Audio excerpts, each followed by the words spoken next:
Good evening and welcome to episode 16 of Elliott Astro-Imaging. I am your host, and we have a great night scheduled as we have the North American Nebula Part 3 and Panel 4, as we're going to be doing those tonight. And right now we're currently getting the guiding all set up and getting everything all ready. So it should be just a tiny bit. The reason why for the late delay is because I was getting it ready for getting that third panel just right. It takes a little bit to get that centered because you want to have the stars in the exact position as they were last time, as this is just a continuation from the last image session from out here, as I got 45 minutes and then I called it quits. So I didn't really get enough of the actual exposure time of what I wanted. So I'm going to shoot about another 30 to 40 minutes of this side of the North American Nebula. And then we're going to get the other side, the fourth panel. And that will be the fourth and final panel. So then this way I'll have 4 complete panels to use for the mosaic. And I plan on putting them together, as I was talking about in the last episode, as tomorrow's looking clear too. So I plan on getting the Pac-Man Nebula, and that should fit perfectly. There is no panels for that it will fit perfectly in the sensor, in the field of view. So I will not have to worry about doing split sessions with that.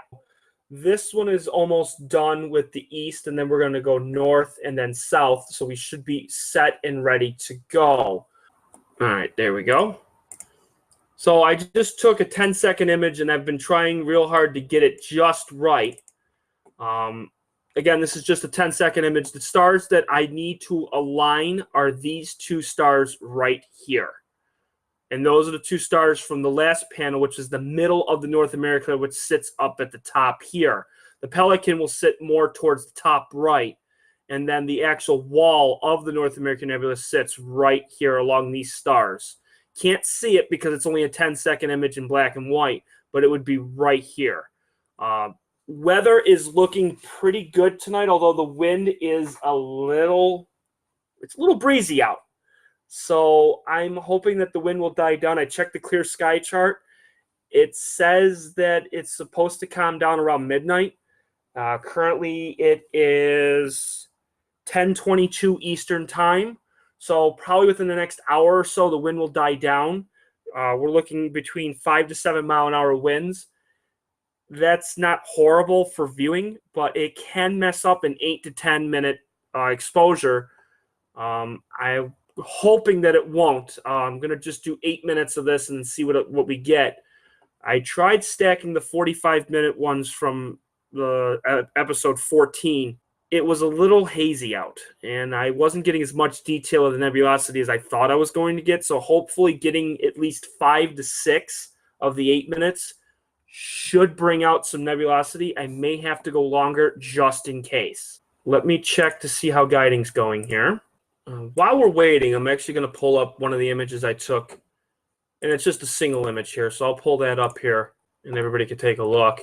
This was just a single 8-minute shot. It's noisy, as you can tell, because the red channel has not been extracted from it. So it's very, very, very noisy. And actually what I can do, let's see if we can extract the red off the ones that we did last session here. So you can see that the red channel has been extracted, and you're going to be able to see a lot more nebulosity, which is right there. So this one actually turned out not too horrible. It's just the fact that I just need more exposure time. You can see, yes, there was a little bit of drift with one of these, but I wanted to at least show everybody that actual wall, which is right there. And that's the end part of the North American Nebula, which then sits on the other side. So this is what I'm going to be getting tonight. And then you can also see there's a whole bunch of nebulosity through here. I'm going to zoom it out so everybody can really see it. There's a bunch throughout here that I want to get. And this will actually turn out really, really well if I can get 5 or 6 more of these to stack. So we pull up guiding again. See how we're doing. Whoa. There we go. So it's still trying to clear the backlash, but I think this time it's actually heading north.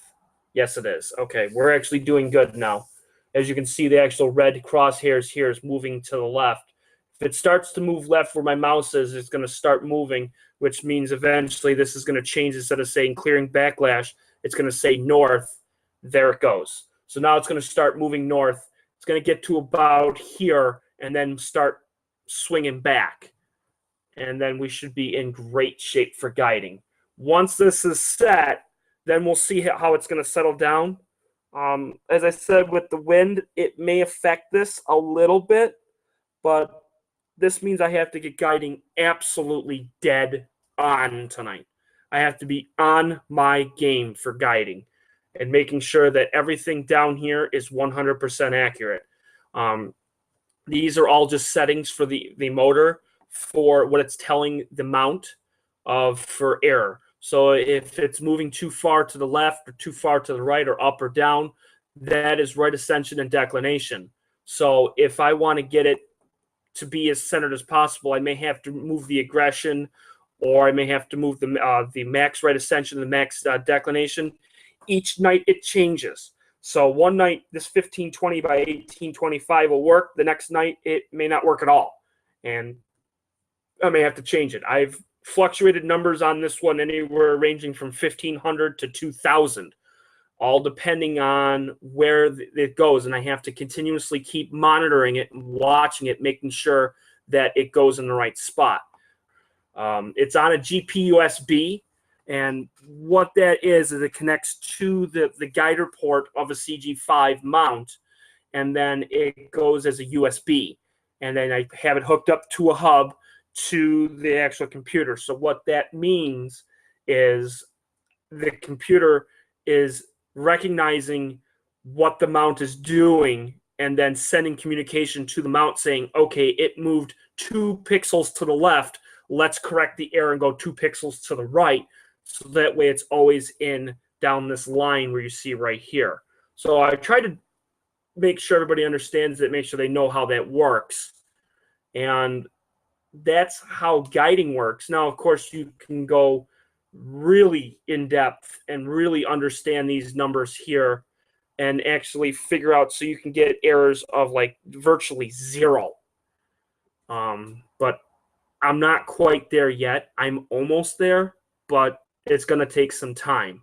So let's see how guiding goes here. Usually the first 35, 40 seconds, it's going to be a little bit off. You're going to be looking between 4 to 5 arc seconds.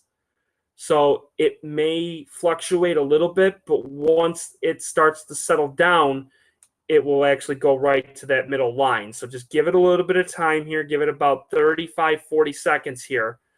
I may have to pick a different star just, virtually to see what's going to happen.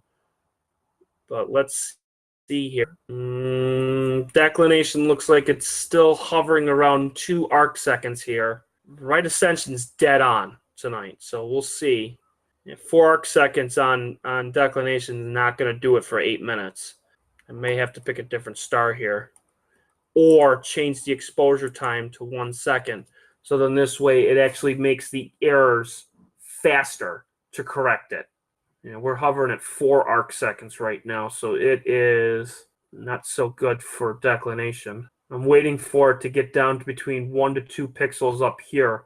Once it gets down to here, then I can start imaging with the QHY. Pick the star again, and then re-guide on it and see if it settles down. We'll try 1905 here and see. It is bouncing a lot, but hopefully that will change. It looks like it's starting to settle down just a little bit better. So we're going to try an 8-minute image here. We're going to see if this works. I'm hoping it will, but it's really bouncing. It's really all over the place here. Let me try a different star here. Let me try that one. That one looks to be pretty good. One of the things that you do for guiding is you never really want to pick a super bright star because you can't really get a center point on it. You want to get a semi-decent dim star, so this way it can actually pick the center point of that star and keep it in the middle as much as possible. So with guiding, it may take some time. It may take 35 seconds. Sometimes it may take 10 minutes. It all depends on getting the right star, the right settings, and getting it exactly dead on. It looks pretty good for this one. So we're going to start. I'm going to start imaging now with the QHY. So we're going to get this together and get this going. All right, so we're going to do planner table and then bring this up here. So this way you can see the actual planner and see how that works. We're going to do 480. We're going to do 8 minutes. And we're going to do, I'd like to do 8. This way this can give me 60, about an hour. So then this way we don't have to worry about it. We're going to put the folder 2016 and start. So we're gonna let this run. I'm hoping this is going to make sure it settles down so we don't have to worry about it. What I'm going to do next is pull up the Finder so everybody can take a look of how clouds are doing. It's looking really nice for cloud coverage. I really can't complain with cloud coverage at all. I mean, we're doing really, really well. As I said before with the Finder, which is so cool, is that you can actually outline the North American Nebula right here, which is really neat. And then you can actually outline the Pelican, which is right here. And you can actually see it. So that's really cool. It's such a great Finder. What I would suggest people of doing is getting a Vivitar lens. And with the Vivitar lenses, it's threaded, which is amazing. Some of the actual lenses, they're DSLR lenses, and some of those lenses are not threaded. You would need to actually use a T-ring for, like, say, a Canon or a Nikon camera. But with this lens, it's got an M42 thread on it, and you can actually screw it into a camera. And that's exactly what I did. Is I screwed it into the Meade DSi, which is a monochrome camera. As you can see, it's in black and white, so it's very, very sensitive. And it's a 1.8, I think, is the actual the ratio on it, so you can actually see it, which is really nice. So that means it's a fast lens. So, and it's just mounted to the bottom of the actual telescope, and where it's pointing is the same spot as where both telescopes are pointing in the sky. So that makes life about 1,000 times easier for me, because if I'm shooting at 5 or 10 seconds on here, and I'll actually bump this up to 10 seconds, so then you can really see the difference between 5 and 10. I'll pull it up here. Just give me 1 second. Here we go. And then we're going to do 10 seconds here. But I just switched it to 10. So now you're going to be able to see the difference, and you'll see how bright the stars are in the actual nebula, which is really, really neat. So it's going to show up here. There it is. So now you can really see the difference and see the dark spots in the sky and the nebulosity throughout this entire region, which is incredible. There's another plane going through, or a satellite. I'm hoping that didn't ruin the image. That might have ruined the image, because we're shooting right in this area right here. So I don't know if it caught that corner or not, because those two stars we're going to be aligning are these two stars right here. So I'm hoping that didn't ruin that image. We are at about 4.5 minutes right now on that image. So we'll find out. We will see. But it's looking really, really awesome. It's looking great. I'm going to get rid of the bullseye so that way everybody can really take a look. And I'm going to maximize it here so this way everybody can see it. No overlay. There's another one. There's just satellites and planes going all over the place here. Let's check guiding. I am hoping that guiding is good, but I can't make any guarantees. We were doing really well, and I don't know if the wind took it or whatnot. Running it at an average of 2.4, that is not going to cut it at all. I do want to let everyone know that if you are watching on Facebook through the live stream, make sure that you let me know that you are watching. I do want to give it a shout out to Joe. Joe let me know that he is watching on Facebook stream and let me know. Let me know if you're watching. Ask questions. Still trying to figure out how to do the questionnaire on the Google Plus and YouTube. Still trying to figure that out. I've got to read on it more. If anybody knows how that works, please message me. Let me know. Best way to do it, as I said, is just go through Facebook. Put a comment. I'll see it immediately. I'll know exactly that you're messaging me, and I'll give you a shout out. Ask me questions, and I can answer right away. If there's something out there in the sky that you want to see, let me know. Like if tonight, if it starts to struggle, it's looking to settle down a little bit. But if it starts to just go haywire and just go completely off, it might just be that part of the sky. And I could always go to somewhere else if you want to see a quick image or something. So 2 would ultimately be the breaking point for arc seconds. If we can get it under 2, I'm happy. I'm extremely happy if we can get it under 2. So right now, the average is 1.43 and going down and fast because it has settled down to virtually nothing. If we were to do 50, we're at 1.12 and it's going down. So we are doing really good right now. So if it stays like this for the next 8 minutes, we'll have a great image. So don't touch anything. I'm hoping we can get it. Just got a message here saying that it. All right, here we go. Too many windows. Too many windows. Sorry. Everybody makes mistakes on live images. Sorry about that. I want to thank Joe for letting me know about that. Apparently, I was just showing a blank screen. Let me know if you can actually see the actual star image here of what I was talking about. Whoops. As for live broadcasts, you never know what you're going to get, and that's why I want as many viewers as I possibly can get, so this way people can let me know if I'm doing it right or doing it wrong, because then I can go back and I can edit it. One of the things I definitely want to talk about is if anybody wants to watch episode 15, that was a great, great episode. First time I've ever split it into 2 things. One was actually here in the observatory here at home, and then the other one was on the road, which I thought was really cool, and I actually took it out there. For imaging out there that night, we got one object. That was pretty much it. We tried planetary, didn't work out as well as I thought it was going to. They tried Jupiter, they tried Mars. Not really that great of images. Usually for planetary, they like to take it home, and they like to process the images there. Then we turned to a galaxy cluster near the Hercules constellation. And then I'll show everybody here.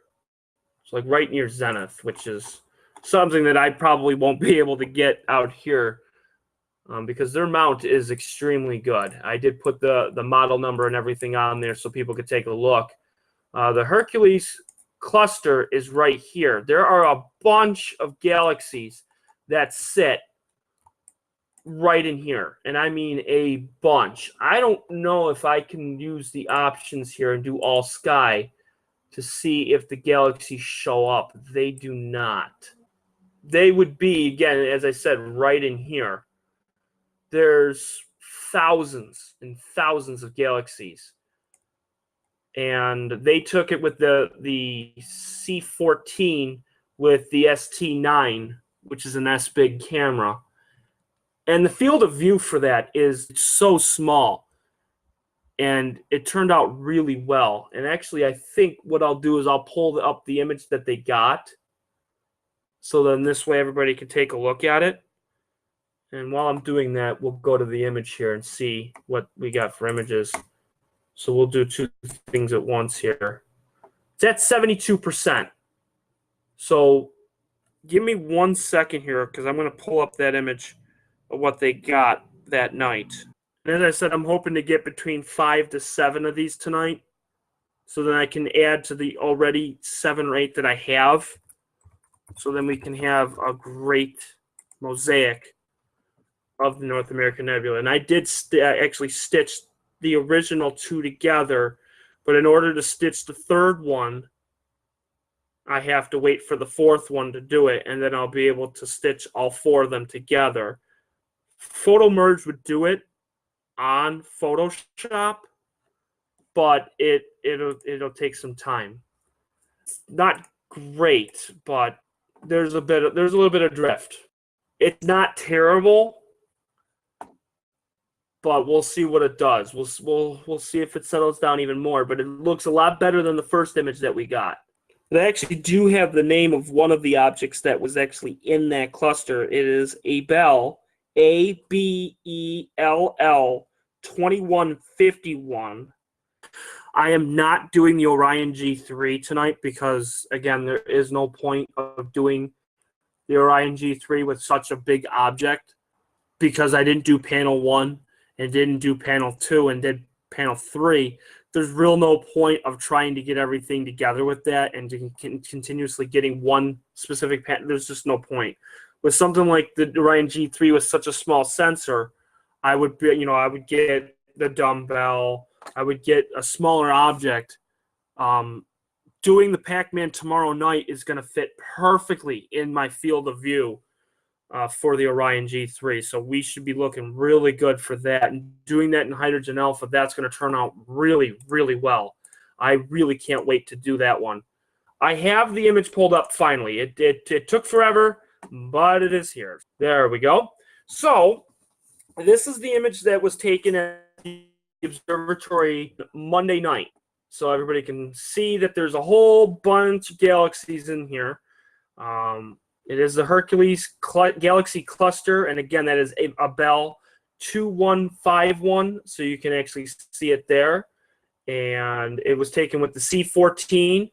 That is the telescope. It's a 14-inch Cassegrain, and taken with the ST9. That is the camera. It's a monochrome camera, and it's got a focal reducer on it. The focal reducer, what that means is it actually reduces the focal length on the telescope, and it makes it a little bit faster.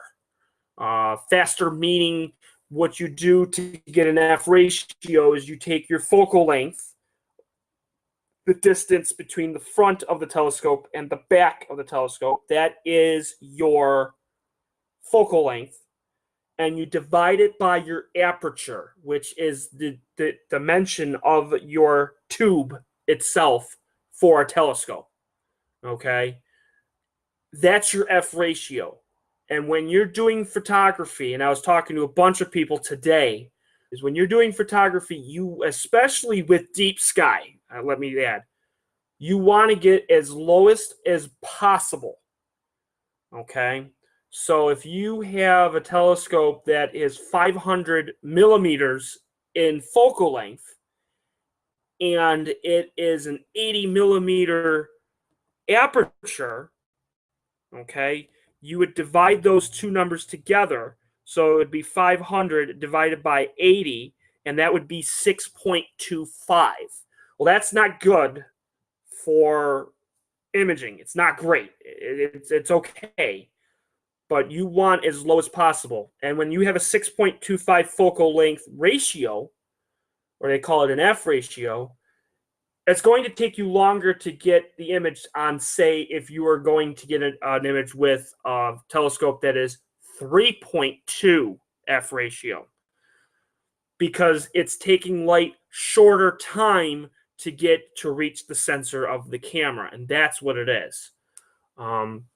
With this one, I'm trying to remember what it was. It's a C14. To calculate millimeters in inches, it's 25.4 per inch.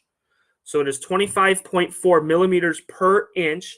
So it's a 14-inch telescope. So it's 355.6. Okay. So that's a big, big telescope. 355.6 millimeters in aperture. Okay. The telescope for the C14 without the focal reducer was, I think it was 3910 is the focal length. Now it's a Cassegrain, so what it does is it takes it enters the tube, bounces off the mirror, and comes in and bounces off again. So with a Cassegrain, it doubles in focal length.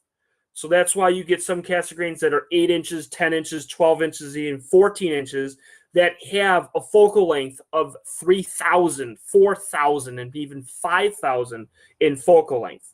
The telescope that I have is the refractor, and that's 540 millimeters.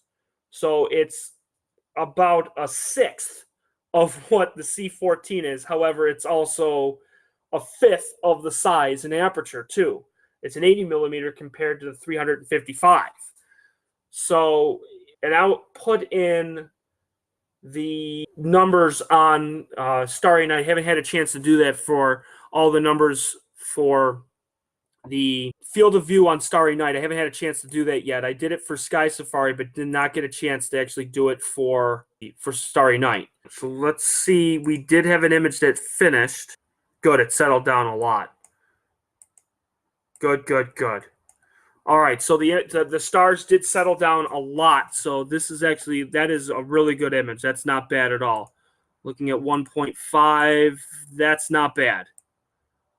That's not bad at all. I can take that. We're in good shape with that. I'll just increase it here.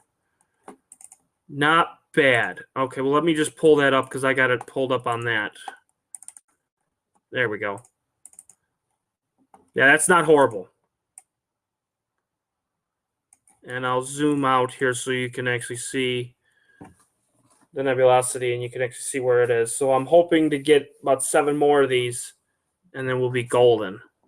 And then we can be able to stack it, and then we should be set with that. Yeah, so it's not too bad. It's not atrocious.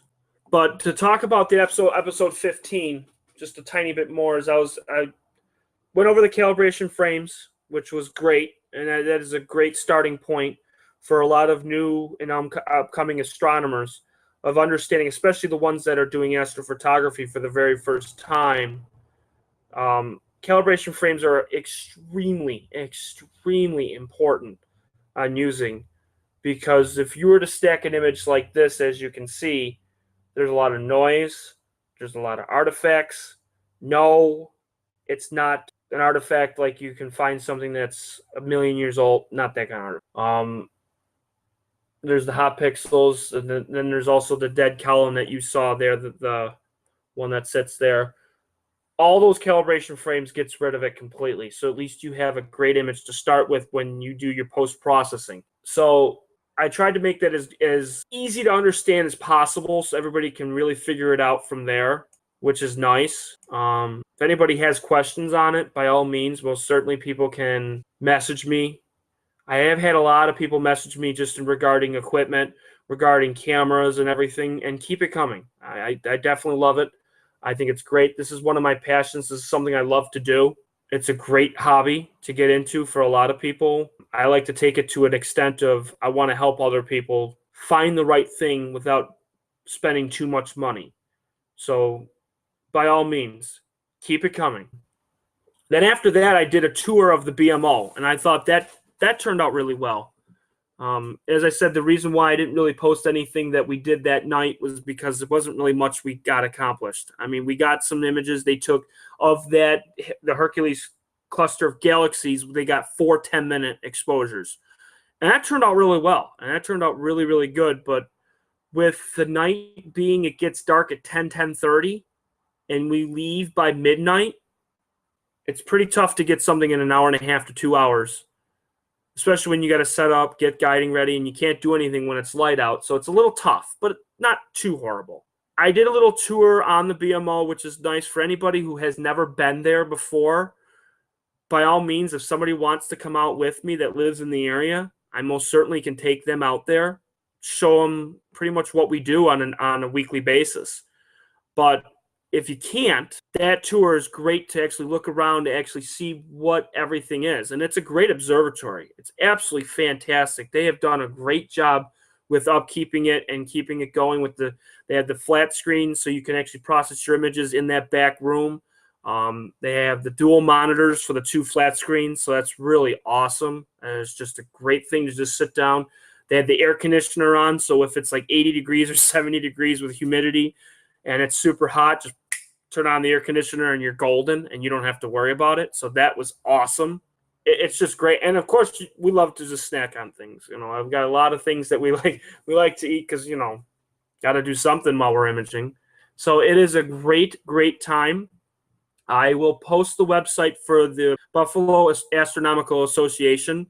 So if anybody wants to be a member, by all means, go on the website and just follow the instructions from there, and you can become a member of the BAA. And they're always looking for new and upcoming astronomers.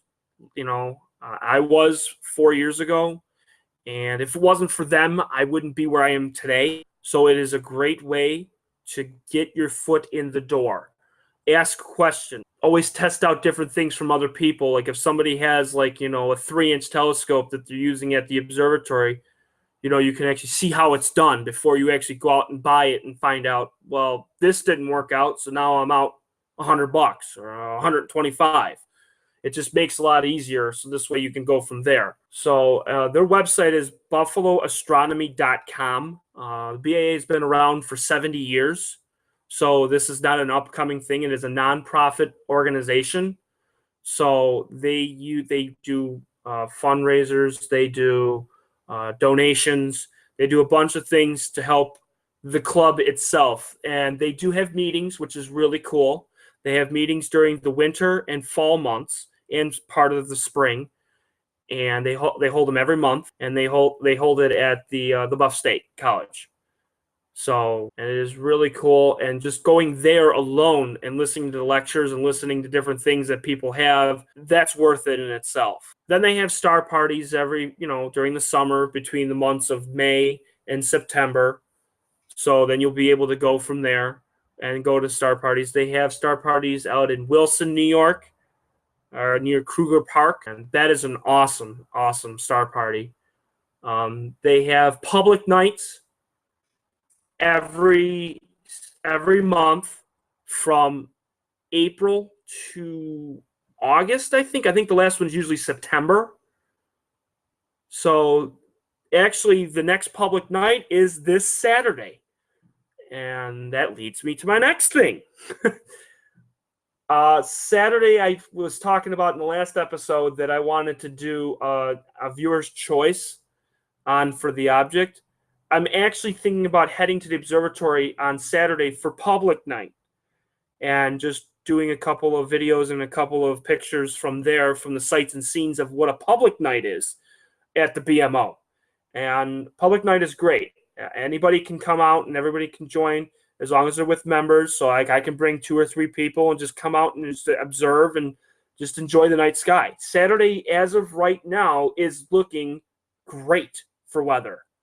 So if anybody wants to come out and join me Saturday night, let me know.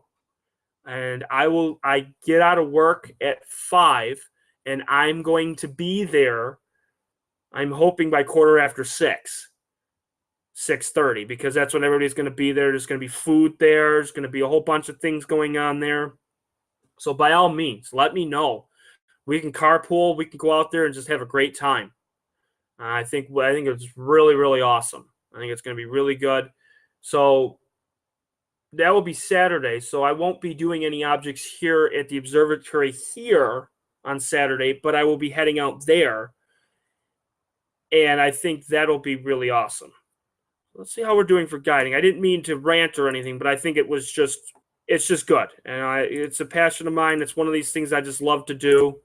And we have had a couple of images since then. Guiding has just absolutely been phenomenal tonight. Now, it is running golden. We are doing great. We're at 1.1 and holding steady. It's actually a good thing when you're flatlining.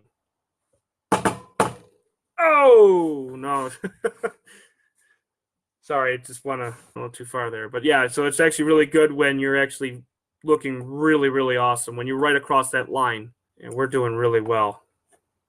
I think we've gotten 3 of them, I think, at this point that are really good. Let me pull it up here.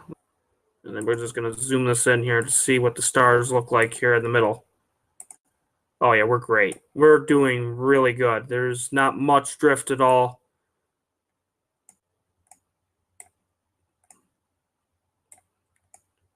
Whoa, too bright. And looking at it here, we have another viewer, which is always good. And I like to actually see this and like to actually have viewers comment. And looking at it here, I'm going to do another shout out. So that's 2 shout outs for the night. 2 shout outs. And then the other one is Laura. I just want to give a shout out to you to let you know thank you for watching. And the more people watching live, the better, as that is awesome. You know, keep up the support. I love it. I love people watching and letting me know, 1, that you can see it and it's actually going good, and 2, that you're here and that you're supporting it and you're actually watching. And I love it. I think it's great. I think this is really good, and I'm hoping more and more people are going to sit and actually watch it. I have to honestly admit, since I started doing these episodes on May 10th, now here it is June 29th. In the month and a half that I've been doing these, I have gotten a lot better at doing these videos, especially with editing. I do want to give a credit is due to Joe. If it wasn't for him, then I probably wouldn't be doing these videos at all. I'd probably be making a lot of mistakes and spending money that I didn't really want to spend. So thanks to Joe, I am doing really well with that. I mean, I'm speechless because the support that I've been getting from a lot of people and people that have been watching my videos and subscribing, and even the outreach from other people is incredible. I absolutely love it. And I want to keep going. So we are doing really well. I didn't expect this to go that well since the first time I started doing this. Yeah, I'm very, very happy, and I definitely appreciate all the support from everybody that has given me, and keep it coming. You know, if there's an episode in the near future that you want to see, let me know. As I said, I'm looking to make this as best as I possibly can. This originally started of just me doing an actual image session for people that would come out or couldn't come out and want to just watch what I do on a nightly basis and see the stars. Now, of course, as you know, with an image session, it takes a long time. And I was telling somebody earlier this afternoon that it takes a lot of effort to do astrophotography. But for doing viewing, no. Having a tabletop telescope, you just put it on a table, you point it at Jupiter, you point it at Saturn, you do whatever you got to do. You just go and just view it. So, I mean, it's just awesome. It really is. And we just finished with another image here. Let's see how much the star moved. I'm hoping it didn't move much. It didn't move, so we're in good shape. It's still going strong. Oh, the excitement. The excitement is good. We are doing awesome. So now I think we're up to, I think the first 2 were junk, and the last 3 have been really good. So we're on our 4th one right now. So we could be up to 32 minutes right now at this point. So with the 45 that I already got, we're up to over an hour now. So the silent clap. Yeah, I didn't get much of feedback from people of asking of how long you want these live sessions to go. I could make them 25 minutes, an hour. I can make them an hour and a half. Editing, it takes time. One of the things is that if I'm doing an hour and a half broadcast, I have to go through an hour and a half. Oh my Lord. They're shooting off fireworks again. I hope they are not shooting fireworks where I'm imaging. But like the last episode, the last image session that I had here, it was an hour and 28 minutes from start to finish. That took me about 3 hours, roughly, give or take, to go through the entire episode, make sure from start to finish, make sure that it was flawless, added text, added some certain things to it, made it look funny, made it look nice, got it down to about 37 minutes. Tonight's episode started at about 10:20. We're at about an hour right now-ish. I'm probably going to get it down to about 35, 40 minutes-ish again. So, again, please make sure to let me know what you guys want. It's all about the viewers right now. So let me know. You know, sometimes there's not much to talk about. Sometimes there's not much going on. You point to a star, you image, you just go. You know, I can make it funny. I can try to put as much content as I possibly can.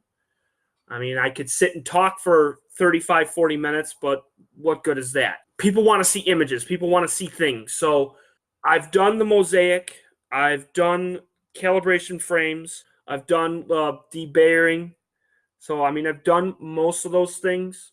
What I could always do is run an image session, then the next image session, process those images live. So then while I'm imaging at the same time, so this way you have something to watch and something to view.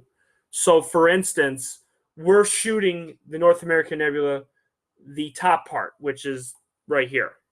So the top part right here. So I can process that image tomorrow when I'm doing the Astro-Image session. So it gives us something to do. And then on top of that, we have the mosaic to complete tomorrow. So that tomorrow is a big, big image session. Super excited for that because that is where we're officially going to complete the mosaic. I don't know if I could be happier. It's the first time in 4 years of doing astronomy that I'm actually going to get a gigantic mosaic. It's just going to be, I don't even know.